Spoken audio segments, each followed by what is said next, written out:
subscribe ya teman-teman.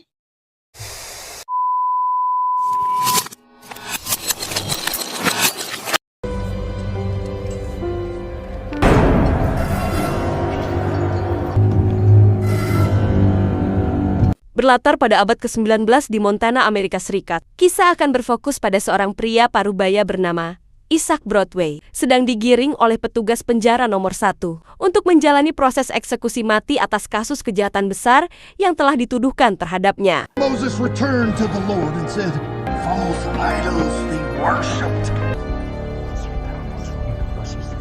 Tepat saat seorang pendeta bernama Jacob meminta pengakuan terakhir Ishak atas dosanya, ada seorang pemuda bernama Henry, yang tak lain adalah anak kandung dari Ishak, sengaja hadir demi melihat sang ayah untuk terakhir kalinya, sekaligus kali pertama bagi Henry.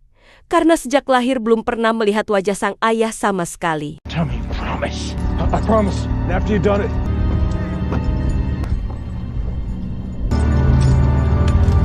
Meskipun kematian sudah di depan mata, Ishak nampak lega setelah meyakinkan Harry jika dirinya tidak bersalah, apalagi setelah ia berjanji akan menemukan pelaku yang telah menjebaknya. Namun di detik-detik menjelang eksekusi, muncul seorang pria asing bernama Christopher yang terlihat senang menyaksikan semua kejadian ini.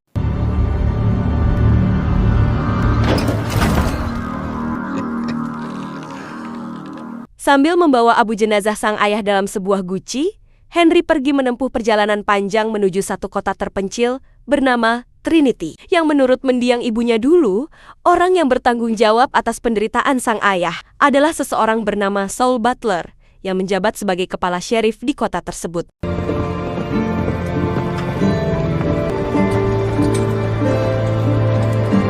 Dalam perjalanan yang masih jauh, Henry melipir ke sebuah warteg. Dan secara kebetulan bertemu dengan Christopher, entah siapa, dan apa hubungan Christopher dengan Ishak dulu. Tapi, ia nampak begitu peduli terhadap keselamatan Henry. Hal itu terbukti saat Chris memberikannya sebuah pistol untuk jaga-jaga selama dalam perjalanan nanti. They call me St. Christopher, by the way. Henry Broadway. Dan inilah kota Trinity yang dimaksud, sebuah kota kecil dengan mayoritas dihuni oleh para pekerja tambang, di mana suasana keras dan liar tergambar dengan berdirinya sebuah bar, sekaligus tempat mangkal para wanita penghibur. Namun selain kedua bangunan tersebut, di sini juga sudah terdapat kantor sheriff sebagai fasilitas hukum dan ketertiban, termasuk sebuah gereja ikonik yang mewakili sisi religius penduduknya. Beliau bernama Dove, seorang serip jujur dan baik hati yang menjaga kota kecil ini tetap aman. Tanpa berkenalan terlebih dahulu, Henry semaunya sendiri mengikutinya ke dalam gereja, sambil menodongkan pistol. Tanpa sadar, jika orang yang ada di hadapannya bukanlah Saul Butler. Easy now, easy.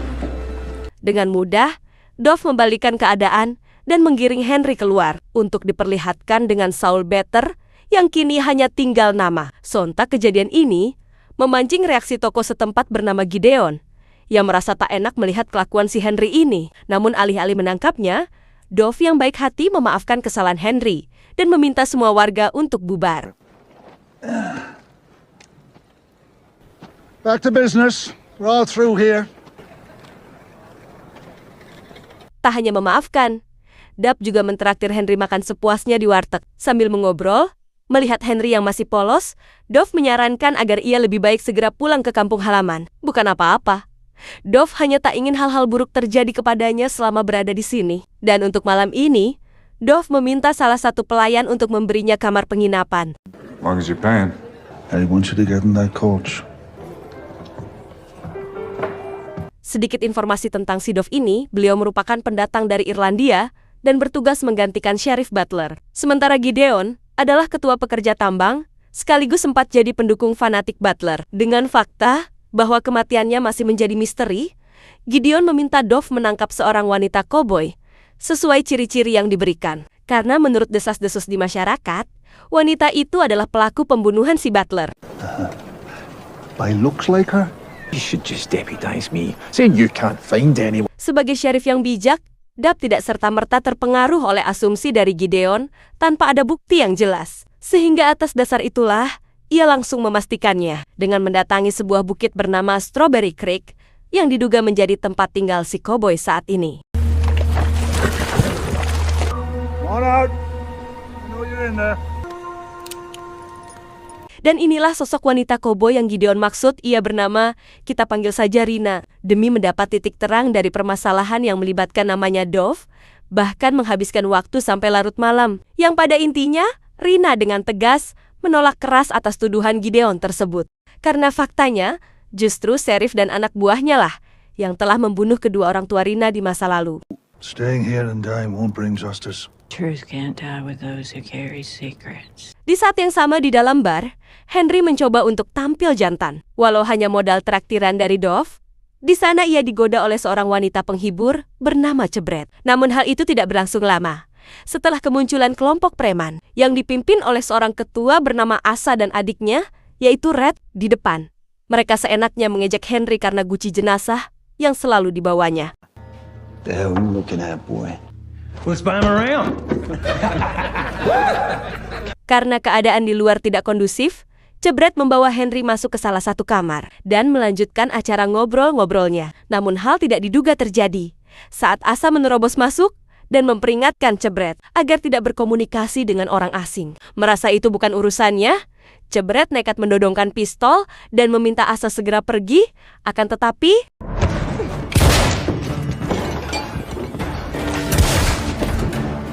melihat Cebret tewas ditembak, Henry mengambil pistol pemberian Christopher dan langsung menembak Asa hingga jatuh dari lantai 2, disusul dengan Henry yang juga ikut turun, dan segera pergi dari sana. Tepat saat Rex keluar dan menemukan sang kakak udah tewas bersimbah darah. He's dead. He's dead! Boy! Where are you, boy? Dengan cepat, Red melakukan pencarian dan menemukan Henry sedang bersembunyi di kandang kuda. Menggunakan garpu tanah yang sudah dipersiapkan sebelumnya, Henry berusaha menikam perutnya. Meski hal itu sama sekali tidak berpengaruh apa-apa. Yang ada, justru malah Henry lah yang harus dibuat terpojok. Saat Red berhasil memiting kepalanya dalam lumpur, sampai akhirnya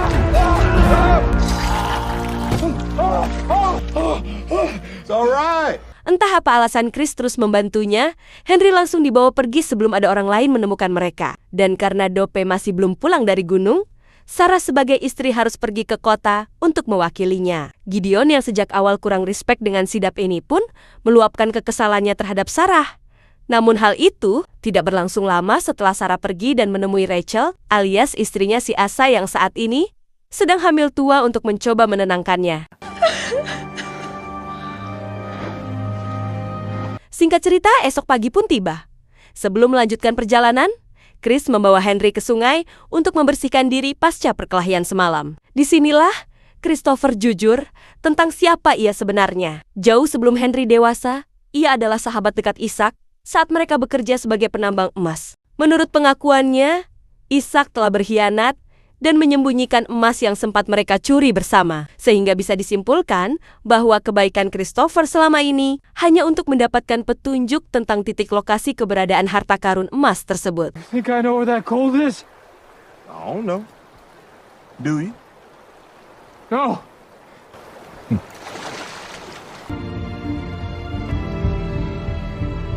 Henry pun dibawa menuju sebuah lokasi bekas tambang, yang ternyata sudah ada pendeta jaket di sana, atau lebih tepatnya pendeta palsu. Karena di balik gelar mulianya tersebut, tujuan utama beliau adalah untuk mendapatkan keuntungan besar. Seperti yang sudah Kristo perjanjikan, jika dirinya berhasil membuat Ishak jujur tentang di mana lokasi harta karunnya berada, All right, y'all, I'm going to hide. kembali ke Trinity saat Dove sedang memeriksa para korban tewas di TKP pasca kejadian semalam. Hingga tak lama, ia didatangi oleh Gideon yang melaporkan jika semua ini adalah ulah si Henry. Bahkan Gideon mengancam jika dirinya tidak akan tinggal diam untuk memburu dan menghabisi Henry secepatnya. Now get out of my way. Yakin jika Henry sedang dalam bahaya, Dove pun berpamitan kepada Sarah untuk segera mencari keberadaannya. Beruntung dalam perjalanan, Dove bertemu dengan Rina yang kebetulan sempat melihat Henry pergi bersama Christopher. Sehingga Dove dengan cepat mengikuti jejak mereka yang ternyata menuju ke sebuah tambang tua. Dengan Henry yang terlihat sudah berada di sana, dan akhirnya I'm not.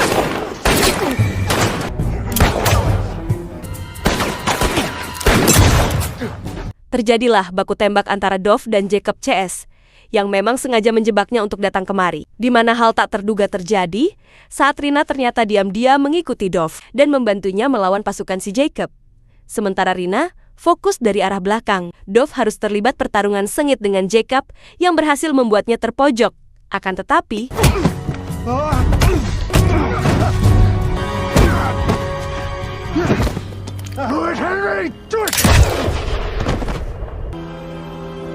Jacob pun tewas setelah Henry menembaknya dari belakang. Sementara untuk Christopher, ia memilih mundur karena sudah tak memiliki pasukan lagi. Sedangkan Henry akhirnya berhasil pulang ke Trinity dan langsung mengamankan diri di kandang kuda dekat rumah Dove. Disinilah Dove akhirnya jujur bahwasanya rumah dinas yang ia dan Sarah tinggali saat ini adalah bekas peninggalan mendiang ayah Henry saat dulu masih bertugas di Trinity. You were born here. I thought this was yours.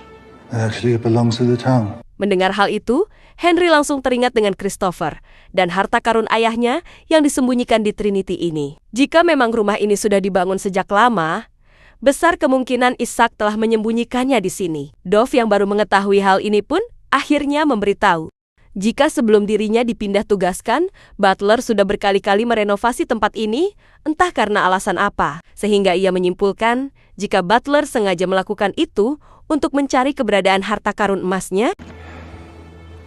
Come in and have a bowl of soup when you're ready. Di saat yang sama, Christopher juga baru tiba di Trinity dan langsung masuk ke bar tepat saat Gideon dan pasukannya ada di sana. Menggunakan kelihayannya dalam memanipulasi seseorang, Christopher sengaja membuat pengalihan dengan membocorkan keberadaan Rina di Bukit Tambang dan membantu Henry melakukan pelarian. Gideon yang sudah lama mengincar mereka pun langsung mengerahkan pasukannya untuk melakukan pencarian, tepat saat Dab tiba di sana untuk melakukan olah TKP kematian Asa. Come on, Pa. Let's go, man. If you ever need any help with anything, let me know. Mengetahui Christopher dengan sengaja membocorkan keberadaan Rina, Dove membatalkan acaranya dan langsung pergi ke bukit untuk menyelamatkan Rina. Tanpa sadar jika situasi ini langsung dimanfaatkan oleh Chris untuk mendatangi Sarah yang sedang sendirian, dan sekali lagi dengan kelihayannya dalam memanipulasi seseorang. Sarah pun mempersilahkan Chris masuk dan mulai membahas tentang silsilah rumah ini. Namun karena tak kunjung mendapat titik temu, Chris yang sudah mulai habis kesabaran pun nekat akan menghabisi Sarah dengan sebuah pisau cukur. Akan tetapi,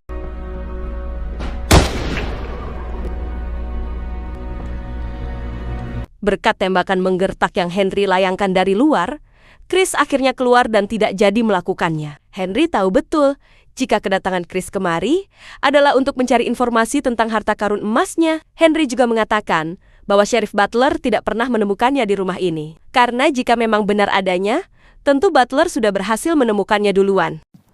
Ain't good enough answer. Where are you going?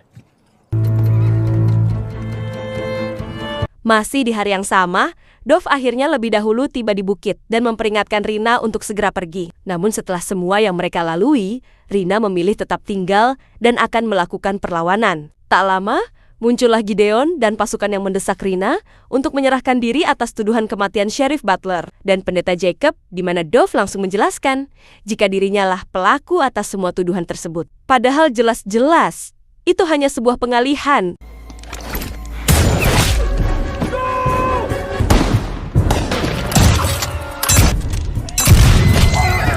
Dan akhirnya, kembali terjadi baku tembak antara Rina dan pasukan Gideon, yang kali ini memakan lebih banyak korban. Bahkan Rina mengalami luka parah setelah terkena beberapa tembakan di bagian perut. Terkecuali putra tunggal Gideon sendiri, yang harus tewas karena kehabisan darah. Tepat saat Dove membawa Rina meninggalkan bukit ini.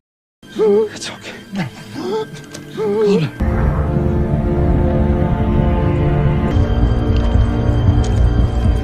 Gideon and his men. Sementara Sarah mengobati luka Rina, Dove dan Henry fokus mempersiapkan tameng dengan peralatan seadanya. Kalau-kalau, Gideon kembali dengan membawa pasukan lebih banyak. Dan benar saja, di saat yang sama di dalam bar, Gideon mulai mengumpulkan pasukan untuk melakukan penyerangan, termasuk Christopher yang juga ikut membantu dalam membuat perencanaan. Chris yakin jika saat ini Dove dan yang lain akan bersembunyi di rumah dinasnya, karena tadi siang dirinya juga bertemu dengan Henry saat sedang mendatangi Sarah di sana. What are we waiting for? Come on. Let's go! Tak langsung ikut bersama rombongan, Christopher kembali ke dalam dan menghampiri si bartender, yang ternyata tahu banyak hal tentang mendiang Ishak. Menurut rumor yang beredar, jauh sebelum Ishak difitnah sampai dihukum mati, beliau adalah sheriff baik yang sangat dihormati dan jujur. Tak hanya ramah pada semua warga, Ishak juga telah membangun hampir semua fasilitas umum di kota ini, termasuk gereja megah, tempat Ishak menghabiskan lebih banyak waktu di sana. Curiga jika emasnya disembunyikan di dalam gereja, Chris yang tak ingin informasi penting ini jatuh ke tangan orang lain pun langsung menembak si bartender hingga tewas dan duduk sejenak sambil melanjutkan makan-makannya.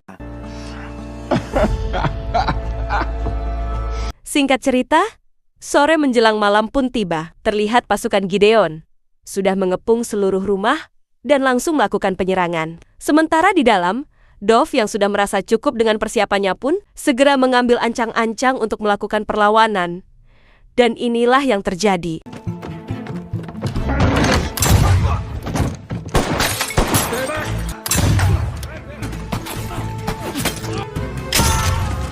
Tak hanya Dove dan Henry saja, Sarah dan Rina yang sudah siuman pun langsung membantu dalam baku tembak yang terjadi. Namun nasib apes harus menimpa Henry saat dirinya berhasil ditangkap dan diseret keluar untuk dihabisi. Melihat Henry dibawa ke kandang kuda, Dove segera naik untuk keluar dari atas loteng. Akan tetapi,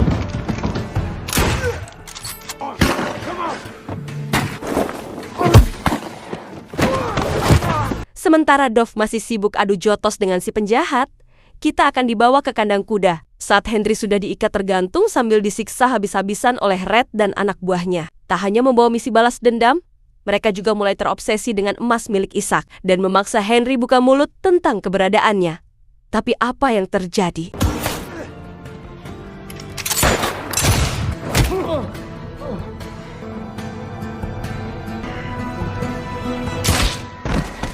Dan ya, salah satu anak buah yang sering mendapat penindasan dari Red nekat menembaknya dan memilih untuk memihak pada Henry. Selesai menghabisi Red dan pasukannya, kita akan dibawa ke rumah saat Sarah dan Rina juga berhasil memukul mundur pasukan Gideon. Disusul dengan Dove, yang juga berhasil mengalahkan si penjahat tepat saat penjahat lain muncul dari arah belakang.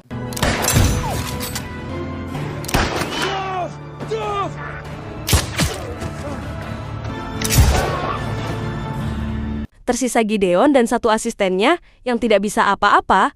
Dove meminta Gideon segera menghentikan aksi gilanya dengan fakta bahwa dirinya sudah tidak punya siapa-siapa lagi. Gideon tetap ngotot dengan pendiriannya untuk menghabisi Henry dan Rina dalam posisi terbojok seperti ini. Sehingga Don't.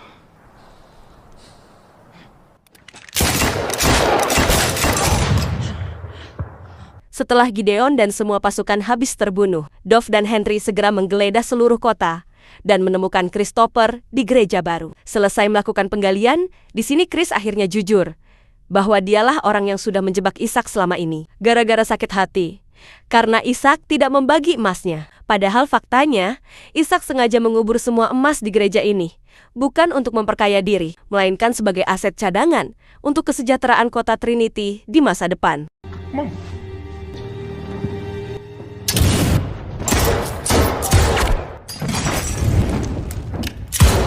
Meski Henry sempat tertembak di bagian kaki, Dove akhirnya berhasil mengakhiri semua ini.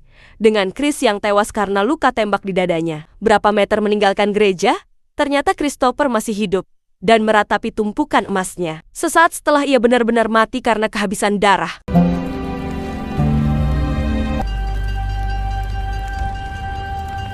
Setelah semuanya selesai, kini Dove secara resmi mengangkat Henry sebagai sheriff di kota Trinity dan memberikan sebuah lencana penghargaan. Sebelum melakukan tugasnya, Henry menyempatkan diri pergi ke sungai untuk menabur abu jenazah mendiang sang ayah, ditemani oleh Rina, yang kini akan menjadi asisten pribadinya.